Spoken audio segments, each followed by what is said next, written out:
बताना चाह रहा था, है ना, कि अगर आपके मन में 2-4 डाउट है कि ये चैप्टर छोड़ देता हूँ या ऐसे कर लेता हूँ, तो ये एक टॉपिक छोड़ देता हूँ, तो देखो, नीट का पेपर हो, जेईई मेन का पेपर हो, पेपर बहुत ही अनप्रेडिक्टेबल है।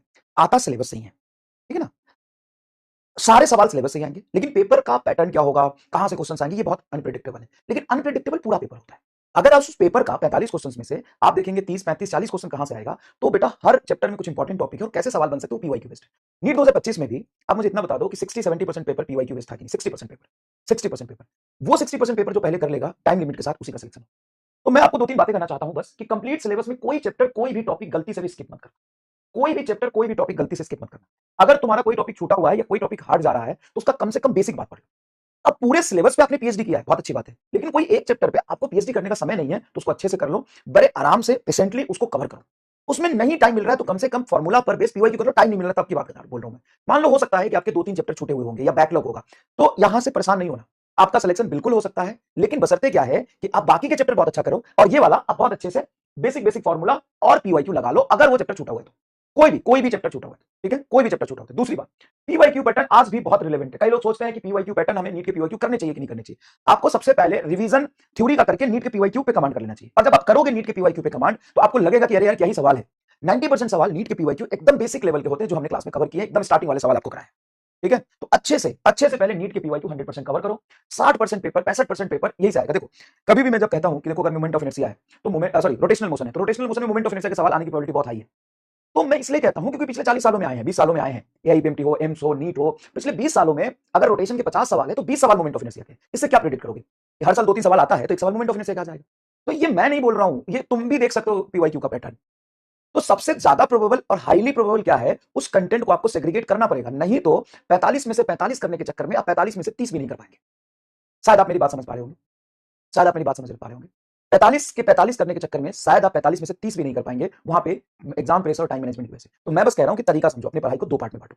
सबसे पहली बात समझिए, कोई भी चैप्टर, कोई भी टॉपिक स्किप नहीं करना। नीट के पीवाईक्यू पे पूरा चैप्टर रिवीजन करते के साथ साथ लगा लो, ठीक है। उसके बाद लैंग्वेज लेंदी वाले सवाल बहुत हो सकते हैं। देखो, ये नीट का पेपर है, नीट के पेपर में मैथमेटिकल टफ अगर बहुत सवाल आ गया, जैसे लास्ट ईयर भी 2-3 क्वेश्चन थे, उस 2-3 क्वेश्चन में आपको 2-3 मिनट लग जाएगा। तो पहले अटेम्प्ट करके तुम अपना 2-3 मिनट खराब कर लोगे, तो उसमें तुम्हारा टाइम चला जाएगा, बाकी पर प्रेशर बन जाएगा, और लास्ट के क्वेश्चन में हो सकता है इतना प्रेशर बन जाए कि वहां पे आप सिली मिस्टेक कर दो आसान सवाल में। तो आसान हुआ टफ करने में एक सवाल करने में 4 नंबर ही मिलता है।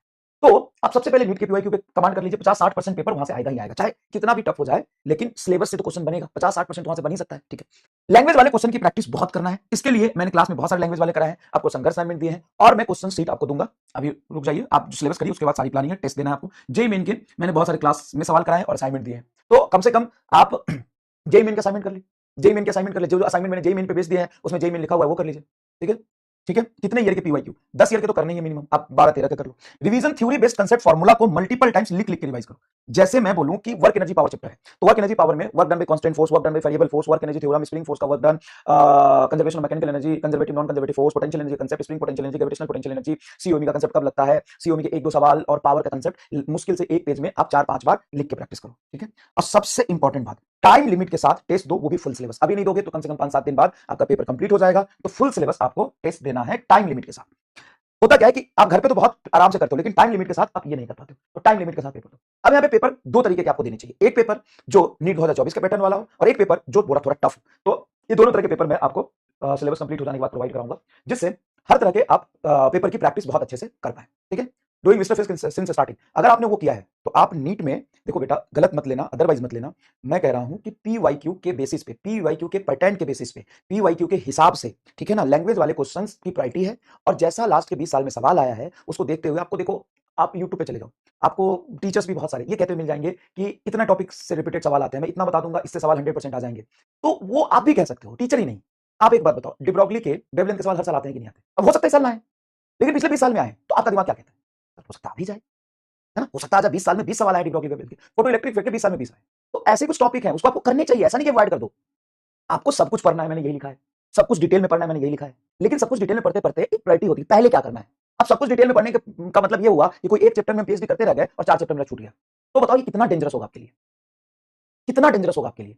तो मैं कह रहा हूं कि आपको सारे टॉपिक सब पे पीएचडी करना है, खूब सारे लैंग्वेज वाले क्वेश्चंस करने हैं, टाइम लिमिट के साथ टेस्ट देना है, लेकिन पैरेलली आपको यह भी ध्यान रखना है कि कौन सा सबसे इंपॉर्टेंट टॉपिक है जिससे 20 साल में हर साल एक सवाल बना है। जैसे मैं यहां पे लिख दूं अगर डिब्रोगली वेवलेंथ, तो आपको ये तो पीएचडी करना चाहिए इस पे। अगर मैं लिख दूं फोटो इलेक्ट्रिक इफेक्ट, एटम मैं लिख दूं सिलेशन ड्यू टू ग्रेविटी, हर साल एक सवाल बनता है सिलेशन ड्यू टू ग्रेविटी से। तो इन सब चैप्टर को आपको ध्यान, टॉपिक को ध्यान रखना है। मैं ये नहीं कह रहा हूं कि ये पढ़ के आप सेलेक्ट हो जाएंगे, लेकिन कम से कम ये करके आप ये तो हो जाएंगे कि ठीक है भाई, हमने अपना तैयारी का एक पार्ट 10% 20% हिस्सा लगा के इस पर हमने पीएचडी कर ली है। लैंग्वेज वाले के लिए मैं कह रहा हूं मिस्टर फिजिक्स वाले पीडीएफ मैंने अपलोड करा दिया और करा दूंगा। मिस्टर फिजिक्स वाले पीडीएफ से क्वेश्चन करिए, लैंग्वेज वाले क्वेश्चन यहां से आपकी पूरी पीएचडी हो जाएगी। उस पर कम क्वेश्चन नहीं है, लगभग 6000 के आसपास है, 200-400 कम होगा तो होगा, लगभग 6000 के पास। तो हर चैप्टर का ये लगा लीजिए और नीट के पीवाई को लगा लीजिए। उसके बाद आप अनप्रेडिक्टेबल पेपर की तैयारी करिए और टाइम लिमिट के साथ जब आप logic gate, yes logic gate बेटा, logic gate, logic gate.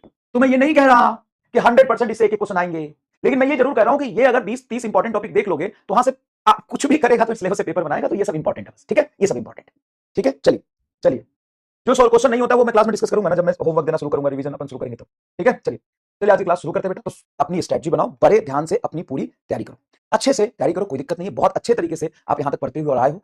Confidence रखो, डिमोटिवेट मत हो, डिस्ट्रैक्ट मत हो, फोकस से तैयारी करो, ठीक है, ठीक है, ठीक है।